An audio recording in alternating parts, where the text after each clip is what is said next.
Vai aprender agora sobre como a equipe pode se defender do ponto de vista conceitual em um escanteio. Basicamente, existem três formas que você pode defender um escanteio. A forma número 1, né, que está destacado em vermelho aí pra gente, é a marcação individual, ou seja, o primeiro tipo de defesa é a defesa do tipo individual, marcação individual. A segunda que a gente pode ver é a zonal e a terceira é a mista que é uma mescla entre a marcação individual e a marcação zonal. No decorrer da aula você vai compreender melhor isso daqui. A marcação do tipo individual é aquela marcação onde a principal referência é o adversário, ou seja, numa marcação, seja de bola parada ou não, seja de escanteio ou não, uma equipe ela precisa ter referências, né? E essas referências elas são hierarquizadas. Rafa, como assim ela precisa ter referências e como assim elas precisam ser hierarquizadas?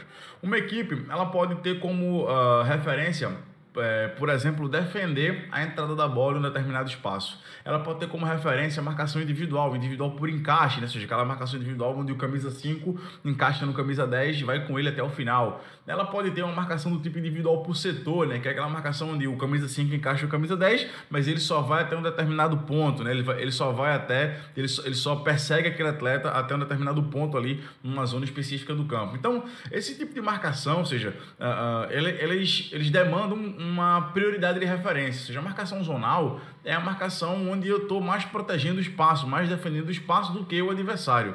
Já a marcação individual é a marcação onde eu estou me protegendo mais do perigo que o adversário pode me causar do que propriamente a proteção de algum determinado ou específico espaço.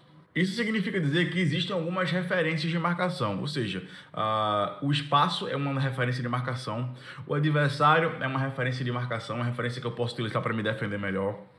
A bola é outra referência, um companheiro é uma referência, ou seja, né, imagina a tua linha de 4 ali, o zagueiro ele tem como uma referência defensiva o outro zagueiro, o companheiro de equipe, né? Quando o companheiro de equipe anda para frente, ele anda também, quando o companheiro de equipe baixa para proteger a profundidade, ele baixa também. Então esses movimentos são coordenados entre ele e o companheiro dele. Ele também tem como referência o atacante adversário que está no setor dele, o atacante adversário que vai jogar de costas, que ele precisa diminuir o espaço, que ele precisa retirar ali o espaço que aquele atacante pode ter. Ele também pode ter como referência o espaço às suas costas, ou seja, não permitir que a bola entre no espaço às suas costas, não permitir que um passe do camisa 10 ali, que deixaria o atacante na cara do gol, aconteça, interceptando esse passe. Ele também pode ter como referência a bola, né? Na medida que a bola vai circulando, que a bola vai andando, ele vai com observação, com atenção, girando o corpo, perfilando o corpo para a bola. Então essas referências elas nos ajudam a defender, elas ajudam a equipe que se defende, a equipe que não tem bola, a se defender. A questão aqui é que uma equipe ela precisa ter uma escolha sobre qual é a referência que vai ser mais importante para ela. Não significa dizer que na medida que ela escolhe uma dessas referências, ela abdica das outras, mas significa dizer que aquela se torna a principal referência daquela equipe. Isso se chama hierarquização das referências, ou seja, uma equipe que, dentro desses exemplos que eu dei para vocês, né, um zagueiro que encaixa no 9 do adversário, que é um bom pivô, então a primeira referência ali, a mais importante, é a individual. Não é o meu zagueiro do lado, não é proteger a entrada da bola nas minhas costas, não é a própria bola, é o adversário. Então essa referência principal é individual. Imagina que esse zagueiro ali, ele tem como principal referência o companheiro, então hierarquicamente ali a principal referência vai ser a sua equipe, né, a sua estrutura e assim por diante. Ou seja, o que é que eu estou querendo dizer com isso? É que uma equipe, quando ela vai se defender, ela tem como uma referência principal hierarquizada uma dessas que a gente acabou de citar. Na bola parada não é diferente, no escanteio não é diferente. Então no escanteio eu também tenho essa referência hierarquizada. Se é o adversário, o meu tipo de marcação vai ser individual. Se é um espaço específico na área para impedir a entrada da bola em determinado espaço é zonal, e se é meio que uma mescla das duas coisas, onde não fica muito claro para a gente qual que é a predominância nessa marcação, ela é mista, ok? Então vamos lá, vamos entender do ponto de vista um pouco mais objetivo o que é que significa cada uma dessas marcações. Essa aqui é a marcação zonal. Então a gente está vendo aqui a equipe, o cursor está ligado aqui para ajudar vocês a compreender. Aqui a gente tem a equipe rosinha, né, cobrando o escanteio, e a equipe azul defendendo o escanteio, né? A equipe rosa aqui, na medida que ela vai cobrar o escanteio, ela posiciona alguns jogadores na área para tentar ali ganhar o duelo aéreo e conseguir ser efetivo ali nos cabeceiros.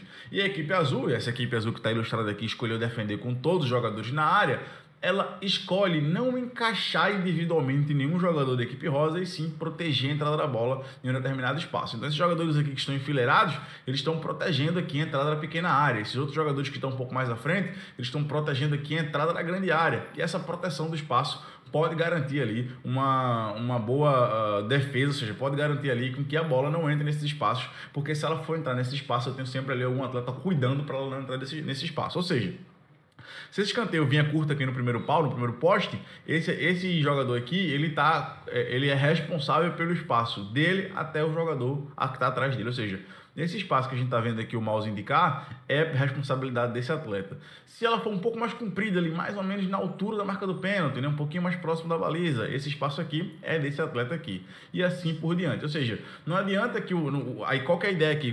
Qual que é a ideia que predomina aqui? Se o adversário ele atacar esse espaço, se ele fizer algum movimento de atacar esse espaço, não adianta, para mim não me interessa se ele vai estar atacando o espaço sozinho ou não, porque o meu objetivo é fazer com que a bola nem sequer entre nesse espaço. E aí o adversário nunca vai ter a possibilidade de cabeceio, né? Isso do ponto de vista teórico. Então isso aqui é a proteção da entrada da bola em um determinado espaço. Esse atleta protege a entrada da batida da bola nesse espaço aqui. E isso configura uma marcação zonal. E aí a gente tá vendo aí o tamanho da zona, né? Ilustrado pra gente, o tamanho da zona que essa equipe cobre, né? O tamanho do espaço que essa equipe cobre para impedir a entrada da bola em qualquer um desses espaços. Já a marcação individual é uma marcação que ela não tem como prioridade, ela não visa a proteção da entrada da bola em um determinado espaço. A marcação individual é uma marcação que visa o encaixe, ou seja, se o adversário ele nunca vai conseguir cabecear só, ele nunca vai conseguir finalizar sem oposição, porque eu estou ali sempre próximo dele, estou ali sempre tentando garantir que esse adversário tenha a oposição, que esse adversário ele esteja sempre incomodado, que ele nunca consiga ali o cabeceio, que eu ganhe os duelos dele. Então a marcação individual não visa proteger a entrada da bola em um determinado espaço, visa impedir que o adversário tenha a possibilidade de cabeceio, ganhar o duelo. Qual que é a diferença conceitual principal da marcação zonal no escanteio para a marcação individual? Na marcação zonal, a responsabilidade é coletiva. Então, eu cubro um espaço daqui até aqui, o outro cubra o espaço daqui até acolá e assim por diante. Na marcação individual, a responsabilidade ela é individual, ela é do atleta. Se o camisa 9 cabecear uma bola em cima do meu zagueiro, que é o camisa 3, esse zagueiro que é o camisa 3, a responsabilidade é dele, ele perdeu o duelo. Então fica mais centralizado em um atleta e menos coletiva. A marcação zonal, ela é um pouco mais coletiva, ou seja, se a bola entrou em um espaço, o goleiro poderia ter saído, eu que era o dono daquele espaço, poderia ter cortado, o cara atrás de mim poderia ter feito a cobertura, né? O jogador atrás de mim poderia ter feito a cobertura. Então, a responsabilidade fica mais dividida. E aí vai muito do perfil do grupo, do perfil dos atletas, do perfil do modelo de jogo do treinador, escolher se ele vai marcar, defender, se ele vai escolher defender, se ele vai escolher marcar individual ou se ele vai escolher defender zona, ok? Rafa, mas e a mista, né? Que você falou que é uma mistura das duas coisas. Pois é. E a gente tá vendo aí, por exemplo, os encaixes individuais ilustrados, né? Ou seja, onde é que estão os encaixes individuais na área? Tá aí bem claro, a equipe azul defendendo a equipe rosa desse jeito. Rafa, mas e a mista?